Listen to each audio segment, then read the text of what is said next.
Lucunya, semakin ramai tempatnya, semakin sepi rasanya.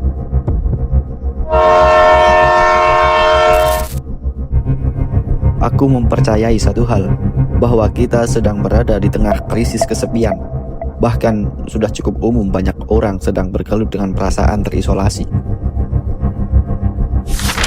Faktanya, kira-kira 1 dari 5 orang melaporkan memiliki sedikit atau bahkan tidak memiliki teman sama sekali.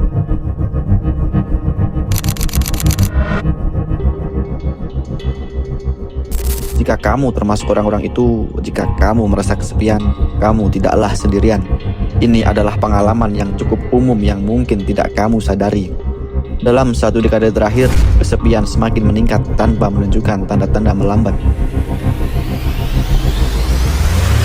Mulai dari para lansia yang tak punya siapapun untuk diajak bicara, hingga kaum muda yang mengisolasikan diri. Namun, mengapa kesepian menjadi masalah?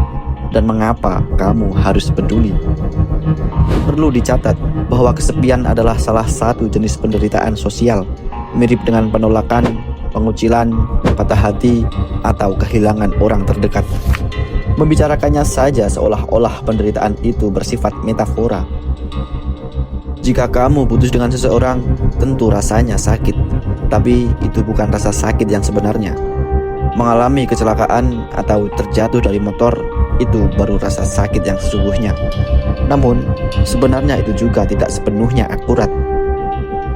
Pada tahun 2003, Matthew Lieberman dan timnya melakukan sebuah studi yang sangat menarik. Ada 2 temuan kunci di sana.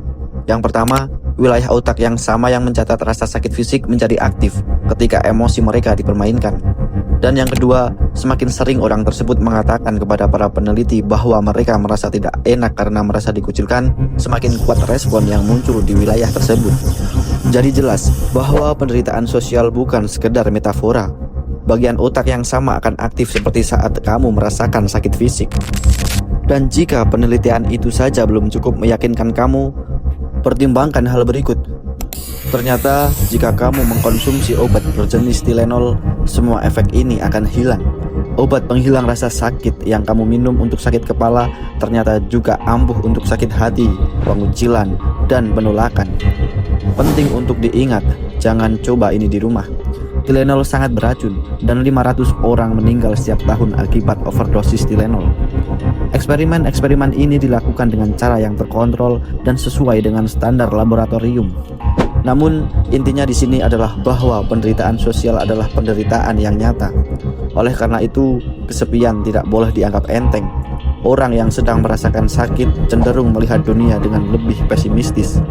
Pernahkah kamu berjalan-jalan, lalu tiba-tiba kaget dan mundur karena melihat ular, tetapi ternyata itu hanyalah sebuah ranting pohon? Nah, orang yang kesepian itu sering terjebak dalam situasi tersebut. Secara khusus, mereka memandang interaksi sosial sebagai sesuatu yang lebih negatif. Hal ini pada gilirannya membuat perilaku mereka menjadi lebih defensif. Mereka mulai membangun tembok di sekitar diri mereka dan mulai menghindari interaksi sosial. Hal ini tentu saja memicu dan melanggengkan kesepian mereka, karena mereka menjauhkan orang lain, seringkali bahkan tanpa menyadarinya. Ini adalah siklus penurunan yang terus-menerus, dan semakin lama kamu terjebak di sana, semakin sulit juga untuk keluar. Lagi pula, dalam sejarah spesies kita, manusia yang kesepian benar-benar berisiko meninggal dunia. Dahulu kala, kita hidup dalam komunitas kecil, dan jika kamu dikucilkan dari suku, kemungkinan besar kita akan binasa. Jadi, kita mengembangkan perasaan yang mengatakan bahwa kita harus terhubung dengan orang lain, karena itu akan meningkatkan peluang kita untuk bertahan hidup. Jika kamu menghilangkan pemicu kesepian, itu akan seperti mematikan rasa lapar dan haus. Sama seperti kita memiliki kebutuhan fisik seperti makan dan minum, begitu pula kita harus memenuhi kebutuhan psikologis kita akan pertemanan dan komunitas. Namun, saat ini kita juga hidup di masyarakat di mana kita tidak perlu selalu akur dengan orang lain untuk bertahan hidup. Merasa kesepian sesekali bukanlah sesuatu masalah. Setiap orang pasti merasakan hal itu dari waktu ke waktu, karena itu adalah perasaan yang sepenuhnya normal. Seringnya masalah itu muncul ketika kita mulai merasa kesepian hampir sepanjang waktu. Faktanya, penelitian telah menunjukkan bahwa kesepian kronis dapat meningkatkan resiko penyakit jantung sebesar 29% dan resiko stroke 32%. Ini adalah penyebab kematian yang lebih besar daripada obesitas dan telah terbukti sama berbahayanya dengan merokok sebungkus per hari. Jika kamu terkejut dengan data ini, kamu bukan satu-satunya. Aku pun begitu. Jadi, meskipun kamu melakukan hal seperti selalu berolahraga, makan teratur, dan tidur yang cukup, mungkin kamu masih merusak kesehatan kamu secara mental dengan mengabaikan kebutuhan sosial kamu. Merawat tubuh untuk tetap sehat itu penting, tetapi menjaga hubungan juga merupakan bentuk perawatan diri. Itulah mengapa tidak boleh mengabaikan sinyal kesepian. Penting juga dicatat bahwa sendirian dan merasa kesepian bukanlah hal yang sama. Kamu mungkin bisa menikmati menghabiskan waktu sendirian dan merasa puas, atau juga mungkin kamu merasa kesepian bahkan saat dikelilingi oleh teman-teman.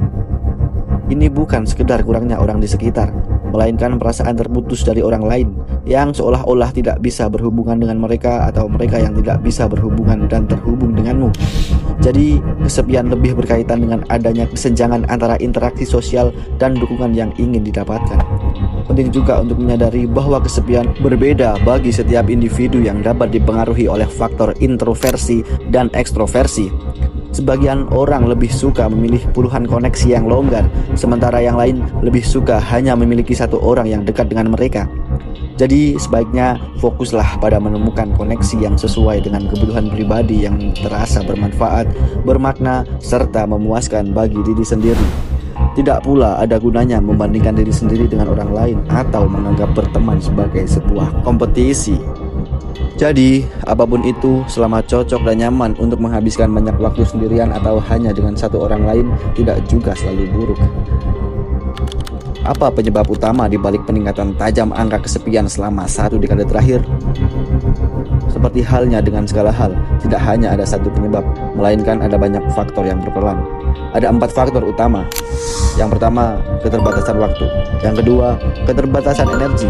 Yang ketiga, akses yang mudah ke teknologi. Dan yang keempat, media sosial. Keterbatasan waktu, energi, serta kemudahan akses terhadap teknologi dan sosial media masing-masing memainkan perannya sendiri. Yang pertama, keterbatasan waktu. Saat ini kita terlalu sibuk dengan sesuatu, baik itu pekerjaan, sekolah, hobi, atau yang lainnya, sehingga waktu menjadi sangat terbatas. Semua itu tercermin dalam kehidupan sosial kita. Banyak yang memilih untuk tidak menghabiskan sedikit waktu luang mereka untuk bersosialisasi, melainkan mencari cara untuk menyelesaikan pekerjaan atau tujuan mereka masing-masing. Apalagi seseorang yang berambisi untuk mengejar kesuksesan besar pasti akan menemukan bahwa jalan di depan mereka bisa sangat sepi, karena bersosialisasi mungkin tidak banyak berkontribusi pada kesuksesan mereka. Oleh karena itu, salah satu hal pertama yang dipangkas adalah waktu berkumpul dengan teman-teman. Yang kedua, setelah seharian bekerja, kita mungkin sudah tidak memiliki energi yang cukup untuk bersosialisasi dan memilih untuk mengisi ulang energi dalam kesendirian. Berkumpul dengan orang-orang, meskipun itu menyenangkan, bagi sebagian orang juga melelahkan, terutama jika kita sudah berinteraksi dengan orang lain sepanjang hari. Pada kasus tertentu, mungkin kamu memiliki waktu dan energi dan siap memberikan 100% energinya. Tetapi jika orang lain tidak memiliki hal yang sama dan hanya mampu memberikan 10% energinya, interaksi tersebut akan menjadi kurang optimal. Kemudian seiring bertambahnya usia juga akan semakin sulit untuk menjalin pertemanan baru yang bahkan circle pertemanan yang sudah ada akan semakin menyempit. Pada akhirnya, kita memilih lebih sedikit waktu dan energi kita untuk berinteraksi sosial seiring bertambahnya tanggung jawab yang kita emban.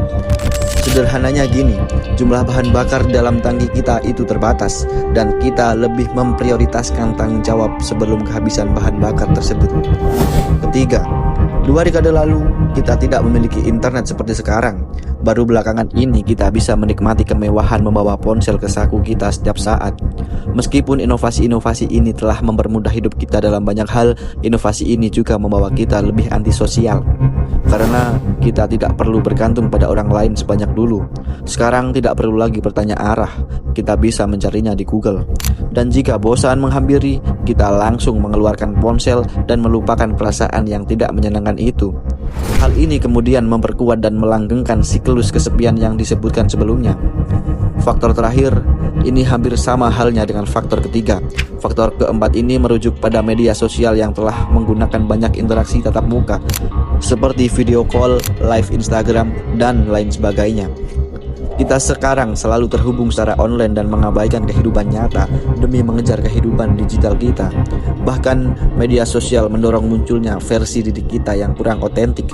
Ketika kita melihat momen-momen terbaik orang lain dari sosial media, kita mulai merasa kecil dan gusar karena sepertinya mereka selalu melakukan hal-hal menyenangkan sedangkan kita tidak. Kita lupa bahwa mereka tidak membagikan momen-momen membosankan atau bahkan momen buruk mereka secara online. Selain itu, bagi sebagian orang, sosialisasi mereka sekarang hanya terdiri dari like dan komen. Jadi, tidak mengherankan jika penelitian menunjukkan bahwa semakin banyak waktu yang kita habiskan di media sosial, semakin besar kemungkinan kita merasa kesepian. Pertama-tama, kita harus mengurangi waktu yang kita habiskan di dunia maya. Media sosial dan interaksi online dapat menjadi pengganti yang baik jika kamu tidak memiliki siapapun dalam hidup yang bisa diajak berbagi pengalaman atau sekedar menceritakan hari panjang yang telah dilalui. Namun, pasti rasanya seperti memakan makanan junk food. Tapi ini lebih baik daripada kelaparan, tetapi bukan pilihan yang optimal. Aku tidak mengatakan bahwa media sosial itu buruk. Bagaimanapun juga, itu hanyalah sebuah alat. Bijaklah menggunakannya. Banyak orang hidup di bawah bayang-bayang dengan standar media sosial, sehingga hidup kurang nyaman dan menjadikan diri sendiri yang kurang otentik. Jadi sebaiknya kita lebih berhati-hati dalam melakukannya. Yang kedua, kita harus menginvestasikan sebagian waktu dan energi kita untuk sosialisasi yang disengaja. Salah satu hal yang jarang diajarkan kepada kita adalah bahwa pertemanan, persahabatan, dan kehidupan sosial kita harus dijaga. Dan hal itu membutuhkan usaha yang bahkan seumur hidup untuk melakukannya. Banyak pertemanan terbentuk secara pasif, hanya berada di tempat yang sama dan waktu yang sama. Saat masih kecil, kita bersekolah, berkumpul dengan banyak teman di dalam ruangan yang sama. Dan ketika kita sudah dewasa, kita memiliki rekan kerja yang hanya sekedar berada di sana. Kita menjalin hubungan berdasarkan pertimbangan praktis. Namun ketika hal itu tidak terjadi lagi, ketika seseorang teman pindah dan berganti pekerjaan, pertemanan itu seringkali memudar kecuali kedua belah pihak bersedia menginvestasikan waktu dan energi untuk memeliharanya. Pertemanan yang erat tidak terbentuk dalam semalam. Hubungan itu terbentuk seiring berjalannya waktu melalui berbagai pengalaman satu sama lain. Akan sangat disayangkan jika kehilangan seseorang hanya karena kita tidak berusaha menjaga pertemanan itu tetap hidup. Jadi silakan hubungi salah satu temanmu hari ini dan tanyakanlah hal-hal yang random. Bisa jadi itu teman lama saat di bangku sekolah atau teman kerja yang sekarang sudah berpindah. Hubungi mereka, syukur-syukur bisa diajak bertemu dan bercengkerama. Skenario terbaiknya adalah kamu menghidupkan kembali pertemanan lama, dan skenario terburuknya adalah ya kamu masih tetap bisa melanjutkan hidup. Tentu saja bisa dengan mencoba menjalin pertemanan baru, namun harus mengambil inisiatif dan menyisihkan ego yang benar-benar menempatkan diri dalam situasi di mana interaksi sosial dapat terjadi. Hindari pergi ke klub atau bar demi mengusir kesepian yang dirasakan. Beberapa orang pergi ke klub malam hanya karena ada banyak orang di sana, namun disinilah orang paling sering melakukan kesalahan. Tidak ada gunanya pergi ke tempat yang bahkan tidak disukai hanya untuk mencoba sekedar berteman. Pertemanan yang akan dijalin di sana tidak akan berkualitas tinggi karena kemungkinan besar kalian tidak memiliki banyak kesamaan. Sebaliknya, pergilah ke acara atau tempat yang benar-benar diminati. Jika senang membaca, pergilah ke perpustakaan. Jika suka duduk di taman atau di pantai, lakukanlah itu dan lakukanlah setidaknya sedikit interaksi di sana. Ada kemungkinan besar akan dipertemukan dengan seseorang yang mirip di sana daripada di tempat yang tidak sepenuhnya disukai dan tidak membuat nyaman. Ingat kuncinya, kenyamanan adalah hal yang paling utama. Lagi pula, tidak ada salahnya memulai hobi baru untuk mendapatkan teman baru. Sebagai contoh, mendaki gunung. Untuk memulainya, setidaknya cari teman di grup sosial media para pendaki gunung. Namun, pastikan bahwa kamu benar-benar tertarik pada hobi tersebut dan bahwa pertemanan bukanlah satu-satunya alasan untuk menekuninya. Jika bertemu seseorang yang menarik dan satu frekuensi sehingga terjalin pertemanan, itu bagus. Tetapi jika tidak, kamu juga tetap baik-baik saja kan? Karena kamu menikmati aktivitas tersebut. Dengan semua itu, tidak pula memaksakan diri untuk menjalin pertemanan hanya karena kesepian. Meskipun kesepian kronis itu buruk, hubungan dan pertemanan yang toksik itu lebih buruk. Sebagai contoh, orang yang hidup dalam hubungan berpacaran yang penuh konflik itu ternyata sangat buruk bagi kesehatan, terutama pada mental. Bahkan lebih buruk daripada putus dan merasa kesepian. Kita tidak harus dan sebaiknya tidak bergaul dengan orang-orang yang membuat kita sengsara.